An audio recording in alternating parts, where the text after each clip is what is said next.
What's up mga ka-technician? Nagbabalikan DIY pa ng technician. Sa mga hindi pa nagsusubscribe guys, masusubscribe na kayo. Click na notification bell button, click nyo at like nyo rin ang mga videos. So yun guys, mag-unboxing tayo at magre-reviewing tayo ng switch hub. So ito pong switch hub na to na dumating ay 2.5 GBE or 2.5 Gigabit Ethernet. So ayan guys, so galing siya sa China. Okay, direct po yan. So binuksan ko na siya guys, yung plastic. So, etong loob, tinignan ko lang, pero hindi ko pa siya guys totally binubuksan yung pinaka switch hub niya. So, para makita nyo pag kayo nagbukas nito, so, ayan, may, ano pa yan, no? Brand name pa nila yan. So, ganyan yan guys. Ayan ang itsura niyan, syempre. So, ito yung mga bagong switch hubs nila. So, ayan siya guys.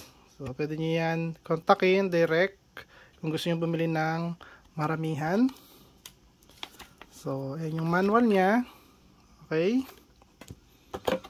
Tapos, syempre, ito yung sa ano niya guys, quality control pass. Ayan o.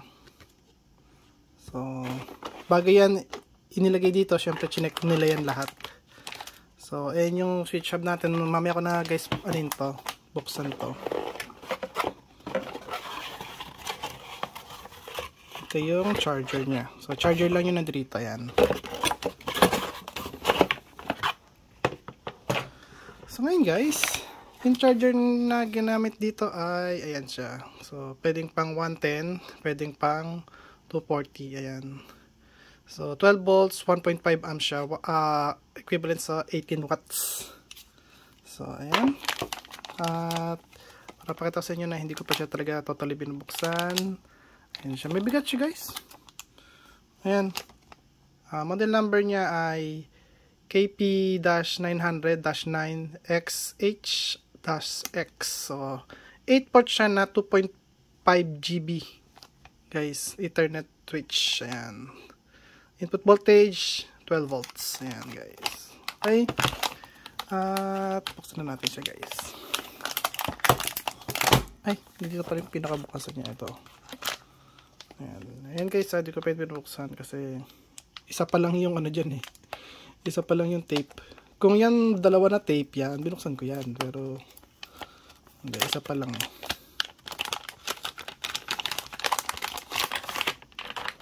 Grabe, yung ganda. Ang liit niya lang guys, oh. Sasukatin natin.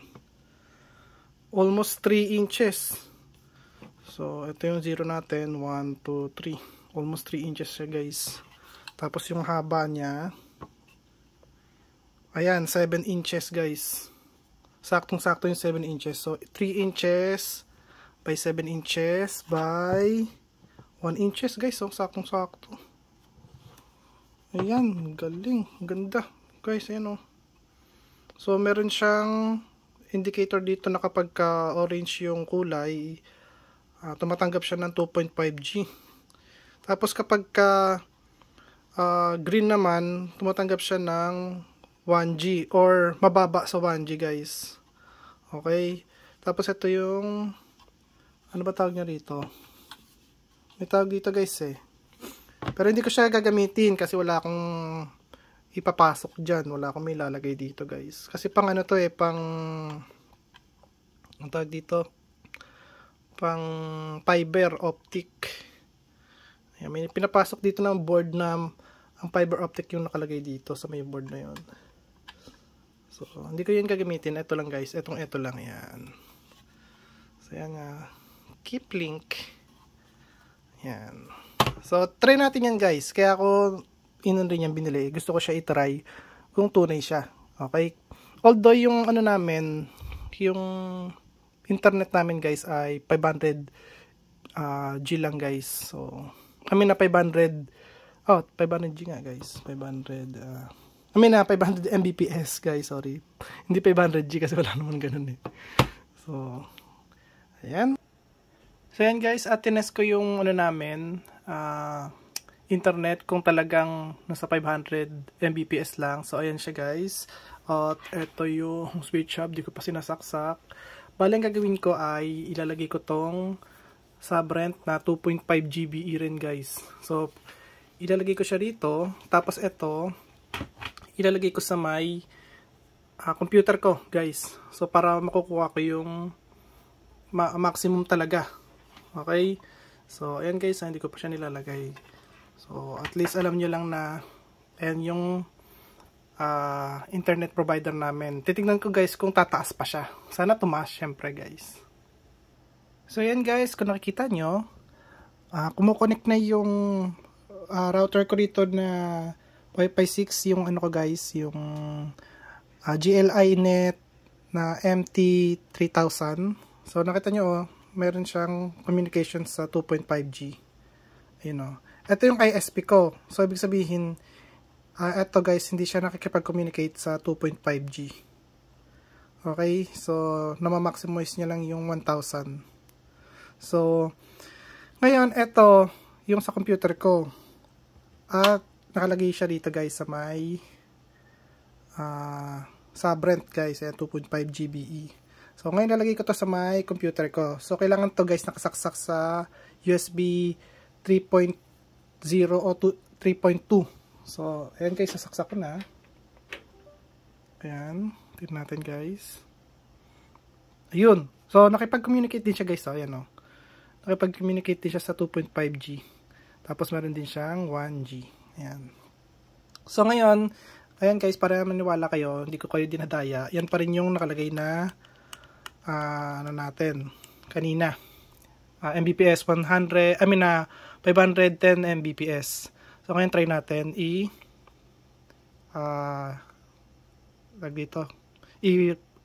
refresh. Ayan. Tingnan natin guys. Uy, tumataas-taas ng konti. Tingnan natin.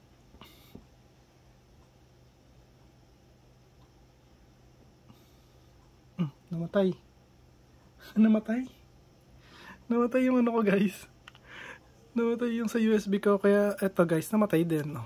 Nawala. Wait lang guys ha. Bunutin ko ulit. Kaya namatay. Lagay ko nga sa likod to. Lalagay ko guys sa pinakalikod to. Kasi namatay yung USB ko eh. So, wait lang. So, yan guys. Tignan ulit natin. So, ayan. Sana hindi mamatay yung USB. So, refresh ulit. Ayan. Okay. Isa pa. Konti lang yung tinaas niya, no? Ayan, no? Konti lang yung tinaas niya.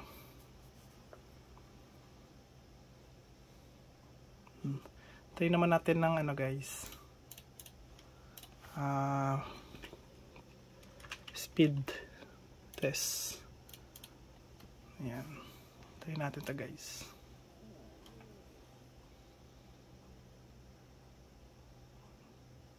$500 lang. Talaga. Hindi siya tumaas. Paano kaya kung ilagay ko kaya tong ano ko guys dun sa may ano, sa may pinaka main, kasi yung main namin doon guys ay ano lang, tag dito, gigabit lang kasi yun eh. So baka yung binabato naman nun ay mataas sa ano, sa 500. Tingnan natin.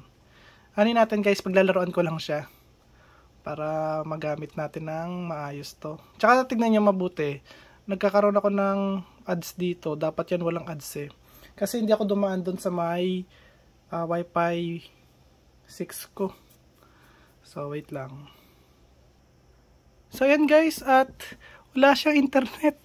So ibig sabihin yung keep link ay hindi compatible doon sa ano, sa router niya, sa original router. So siguro may mga encrypted code kasi yun bago siya i-accept guys. So yung sa akin kasi unmanaged yun eh. So hindi natin, or hindi ko alam kung paano gawin yun guys. So ngayon tatanggalin ko na guys, kasi nasa ano yun eh, yung keep link natin na doon sa mismo talagang ano niya, sa ISP niya. Ayan. So gusto ko siyang ipagpalit doon sa may original router niya. So wala, ayan o, walang signal. So babalik ako guys, wait lang. So ayan guys, at ibinalik ko na sa dati siya. So ito na yung Kipling ulit natin. Ayan. So ayan, at bali nga pala, bakit ko guys binili tong Kipling na to? Kasi gusto kong i-test to gamit yung mga gagawin nating bilan or gagawin kong bilan setup. So gusto ko mataas na agad yung ano ko guys, yung switch hub sa mga bilan na gagawin kong pang test lang guys, para sure lang ako na naka-maximize ako dito sa bilan. Okay, kahit na to guys, unmanaged switch, kasi ibibilan ko lang naman siya, or ibibilan ko lang yung mga AP at saka yung ARM board, para pagdating dito is talagang ima-maximize niya lahat. So internet, tapos yung Raspberry Pi or Orange Pi, tapos yung mga AP nandiyan dyan na yan guys. Kahit anong AP pwede, basta pwedeng ibilan yung AP. Ayan. So ayan guys. Siya nga pala guys, bago ko tapusin yung video na to, kasi baka magtanong kayo kung bakit ito agad yung binili ko. Ayan, matataas na agad. Kung ang itetest ko lang kunyari EW73, mga ganyan lang, yung non-giga. So bakit ito yung binili ko? Ang sagot ko lang sa inyo guys, pagka nagkaroon in the future ng mas mataas, tulad ng mga gigabit or 2.5G na mga router, kasi yung GLI net na Slate 7, yung Wi-Fi 7 ng GLI net na lalabas ngayon, incoming na po yun guys. Isiniship na po papunta dito sa akin. Ang matatanggap ko nga lang guys is sa May pa. Ayan, first week of May nasa akin na yun, or basta na doon nasa May. So nasa akin na yung router na yon, kasi yun guys ay 2.5G. So ako gusto ko siya i-test as VLAN, kasi yun guys, na VLAN set yun. Yun nga lang, yung router na yun ay indoor, or kung pwede naman ilabas yun. Wag lang guys, tag dito, wag lang maulanan, kasi pang indoor nga lang siya. Gusto ko siya i-test dito sa gagawin kong setup, kaya ako binili rin to. Okay, mura lang naman to guys ano lang to, $50 lang to So naka-maximize na siya agad. Okay, so ayan, tsaka ito guys, matagal na sa akin tong Sabrent na to. Ayan, so si Sir Yamwas TV, meron siya nito, binigyan ko siya nito. Ayan, pinadalan ko siya nito guys. So meron din siya nito. So eto kasi guys, magandang gamitin to as USB to LAN, kasi to guys, metal to, pure metal, hindi pure metal, aluminum siya guys, aluminum. Mahal nga lang, mas mahal pa nga to kaysa to guys ito, mas mahal to kaysa to. So ano pa ba, marami tayo guys i-test, at makikita yun sa kada video natin about sa Piso Wi-Fi. So makikita nyo to lagi guys, kasi yun nga, gagawin ko siya as VLAN set, kasi mas maganda siya guys i-VLAN set, kung gusto mo siya i-VLAN set kasi unmanaged siya, or kung gusto mo siya i-USB to LAN, kasi nga kabit-kabit na lang guys kaya ito rin yung binili ko kaya hindi rin ako bumili ng managed switch. Meron ganitong Kipling na managed switch, pero hindi ko pa nakikita yung itsura ng ano niya guys, tawag dito, yung pinaka portal niya, or yung paano ba masabi, OS guys. Ayan, yung operating system niya, hindi ko pa nakikita yon.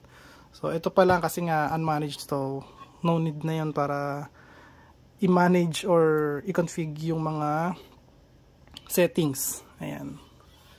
So ayan, kung may katanungan kayo about dito guys, bale ano lang to guys, parang Compass to parang ganon.